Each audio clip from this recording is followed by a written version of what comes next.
Welcome back to my class. तो dear students, हम solve कर रहे हैं क्लास 8th इंग्लिश का मॉडल पेपर जो 2025 की एग्ज़ाम के लिए आपकी तैयारी के लिए जारी किया गया है। और इसी सिलसिले को हम आज की क्लास में भी आगे बढ़ाते हैं, क्योंकि इससे पहले हम इसकी 2 क्लास ले चुके हैं। और अब हम सॉल्व करेंगे यहाँ पर क्वेश्चन नंबर 23। और ये क्वेश्चन नंबर 23 है, rearrange the following sentences in correct sequence. यहाँ पर कुछ सेंटेंस दे रखे हैं और इनको आपको करंट सीक्वेंस में जमाना है। कहने का मतलब सही क्रम में इनको जमाना है। आप जैसे यहाँ पर हम इनको देखते हैं A B C D E। तो जैसे सबसे पहले इसमें डी, ये जो सी वाला सेंटेंस है, डांडी मार्च स्टार्टेड ऑन मार्च 12, 1930, यानी सबसे पहला सेंटेंस यही आ रहा है। यानी यहाँ सन के हिसाब से है तो पहले पुराना वाला सन लेंगे हम, यानी 1930 वाला सेंटेंस ले लेंगे। तो सी हम सबसे पहले लिखेंगे।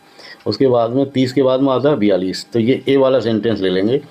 और इसके बाद में आता है 1947, यानी डी वाला सेंटेंस।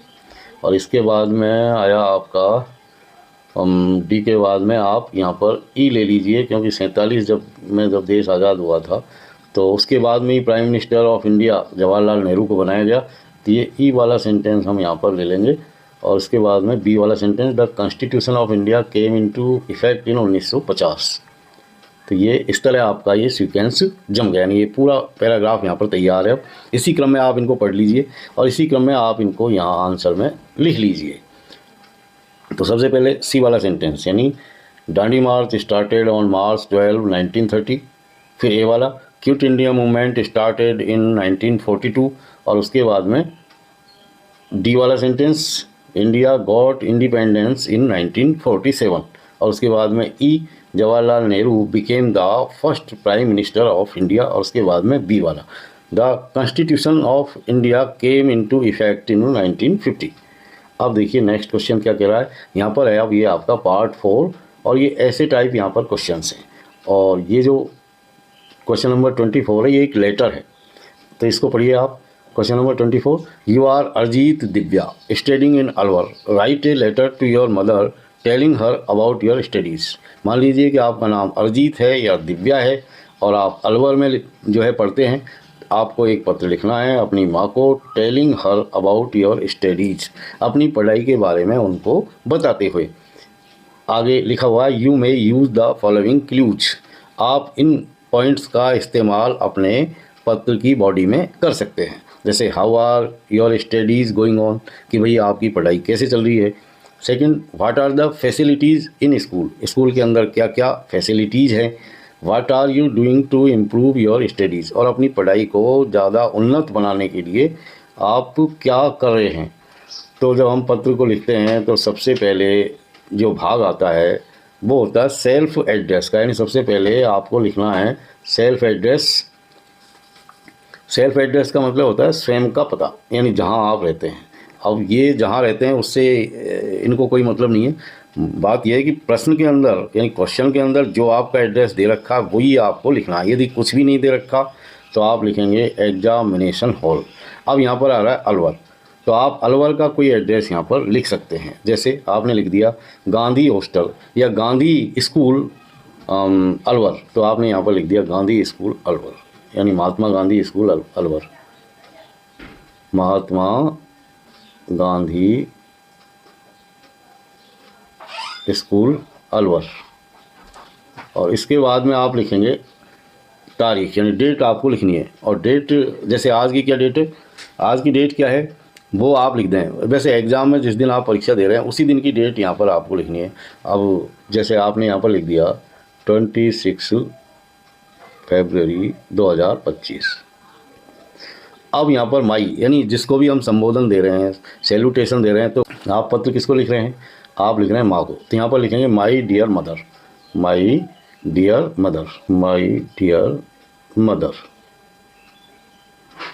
और यहाँ पर आप अब पत्र को शुरू कर दें। जैसे शुरुआत कैसे करेंगे कि भाई I am quite well here and hope that you will be same there.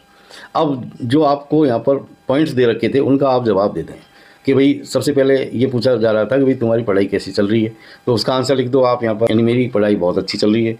फिर आपसे पूछा जा रहा है कि फैसिलिटीज़ क्या है स्कूल में, तो आप फैसिलिटीज़ के बारे में यहाँ पर लिख दें कि my school is a good school, all the facilities are available in my school such as playground, library and laboratories in my school। यानी विद्यालय में सभी फैसिलिटीज़ है।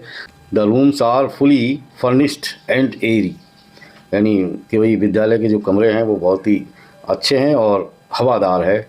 और the teachers are very good in my school, teachers के बारे में आप यहाँ पर लिख सकते हैं। अंत में आपसे क्या कहा जा रहा है, आपसे पूछा जा रहा है कि भाई तुम अपनी पढ़ाई को और अच्छी बनाने के लिए क्या कर रहे हैं। तो आप इसमें लिख दो कि मैं एक्स्ट्रा क्लास भी ले रहा हूँ पढ़ाई को इम्प्रूव करने के लिए। तो I am taking extra class of difficult subjects such as math, science and English. इतना आपने लिख दिया। पत्र हमेशा शॉर्ट एंड स्वीट ही लिखना चाहिए। और अब अंत करने के लिए हम क्या करेंगे, convey my best regards to, यानी जिसको पत्र लिख रहे हैं उसके अलावा जो घर वाले हैं उनको आप अपने बेस्ट रिगार्ड दे सकते हैं। जैसे आपने माता को पत्र लिखा तो यहाँ पर आप अपने पिताजी को या दादा दादी को यहाँ पर बेस्ट रिगार्ड कन्वे कर सकते हैं। तो लिख दो यहाँ पर कि convey my best regards to papa and love Tinu and Meenu. इस तरह आपने लिख दिया। फिर अंत करने के लिए आप क्या करेंगे, इसका योर्स लिखा हुआ है यहाँ पर। तो योर्स में आप जब भी हम अपने माता पिता को लिख रहे हैं तो लविंगली यहाँ पर लिख दो, लविंगली या लविंगली, योर्स लविंगली या योर्स सन या डियर सन, ऐसा आप लिख सकते हैं।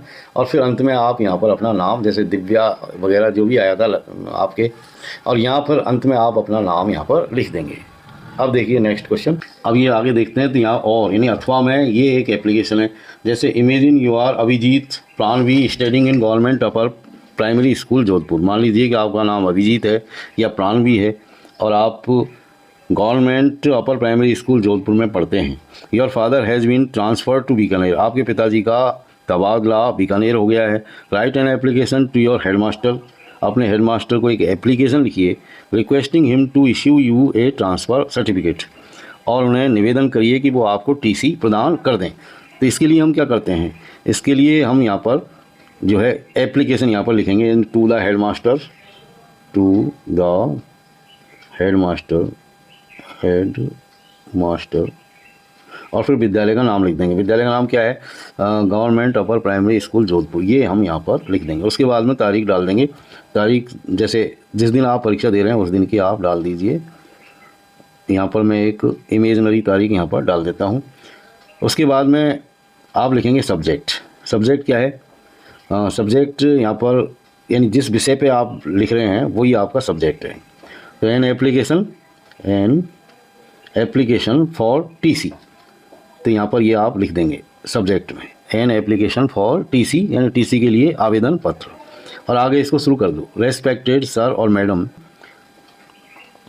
आई बैग टू से, इस तरह आप शुरू कर सकते हैं। I beg to say that I am a student of your school. इतना लिख करके फिर आगे बढ़ा दो। My father has been transferred to Bikaner. मेरे पिताजी का तबादला बीकानेर हो गया है। My family will go with him. मेरा परिवार भी उनके साथ जाएगा। I also go with him, मैं भी वहाँ जाऊँगा। और उसके बाद में आप लिखेंगे I need my TC for admission. Admission लेने के लिए मुझे टीसी की ज़रूरत है, इसलिए प्लीज़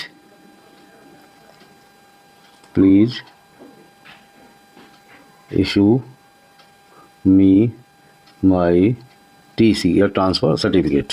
इतना यानी शॉर्ट एंड स्वीट लिखें। अब आप इसका कंक्लूजन कर दीजिए, योर्स ओबीडिएंटली। इतना लिख करके आप यहाँ पर अपना नाम लिख देंगे, क्लास लिख देंगे। अब देखिए question number 25। Right A short paragraph on save trees. Save trees के ऊपर आपको एक पैराग्राफ यहाँ पर लिखना है। तो इसको कैसे लिखेंगे, अब इसमें आगे लिखा हुआ you may use the following clues. Best gift of nature, provides, intakes fruits, would, reducing pollution, supports ecosystem और रेनफॉल। यानी इन शब्दों को आप अपने पैराग्राफ में शामिल कर सकते हैं। और आपका जो टॉपिक है वो है सेव ट्रीज यानी पेड़ बचाओ। तो इसको हम इस तरह लिख सकते हैं, trees are the valuable gift of God to man. Trees give life to man and animals. We get many things from forests. We get wood from trees. It is used to make furniture and other things. It gives us fuel to burn. We get fruits and medicines also. Many kinds of animals and birds live in forests. Trees give fodder for animals. इसके अलावा trees attract clouds which cause rain. Trees prevent soil erosion also. Trees give out oxygen to us. They purify air. They help us to solve our problem of air pollution. Many industries depend on trees such as paper industry, match industry, rubber industry. They give employment to people, so we should save trees. इस तरह आप इसको लिख सकते हैं। अब देखिए next question, right a story in about 70-80 words with the help of the given outline. यहाँ पर ये इस आउटलाइन के हिसाब से आपको एक स्टोरी आपको लिखनी है। यहाँ पर पहचाननी है कि स्टोरी किसकी है। Two friends and a bear, ये टू फ्रेंड्स एंड बियर वाली स्टोरी है और इसको आपको यहाँ पर लिखना है। Once upon a time there were two friends, यानी एक बार दो मित्र थे। They were going through a forest, वो एक जंगल में होकर के जा रहे थे। They promise to help each other, उन्होंने एक दूसरे से वादा किया था कि हम एक दूसरे की हेल्प करेंगे। After some time they saw a big bear coming towards them, कुछ समय जैसे ही वो आगे बढ़े तो उनको एक बड़ा सा भालू उनकी तरफ आता हुआ दिखाई दिया। One of the friends ran and climbed up a tree, उनमें से एक लड़का जो है पेड़ के ऊपर चढ़ना जानता था तो वो भाग करके पेड़ के ऊपर चढ़ गया। The other friend did not know how to climb a tree, जबकि दूसरा मित्र पेड़ पर चढ़ना नहीं जानता था। अब वो क्या करे, ही lay down on the ground, वो नीचे ज़मीन पर लेट गया। The bear came to him, भालू उसके पास आया। इट स्मेल्ड हिम, उसने उसे सूंघा। It thought that he was dead, भालू ने सोचा कि ये तो मर गया। सो इट वेंट अवे, और वो वहाँ से चला गया। The other friend came down and asked him, दूसरा मित्र ऊपर से उतरा, पेड़ से नीचे उतरा और उसने उससे पूछा कि व्हाट डिड द बियर से इन योर ईयर, भालू ने तुम्हारे कान में क्या कहा। He said that the bear told him never trust a false friend, his friend was ashamed. तो प्यारे बच्चों, इसका हमको यहाँ पर एक मॉरल भी लिखना है कि never trust on false friends, यानी जो ऐसे मित्र होते हैं धोखा देने वाले, उन पर कभी भरोसा नहीं करना चाहिए। तो डियर फ्रेंड्स, मिलते हैं नेक्स्ट क्लास में, तब तक के लिए have a nice time. Thank you very much for watching.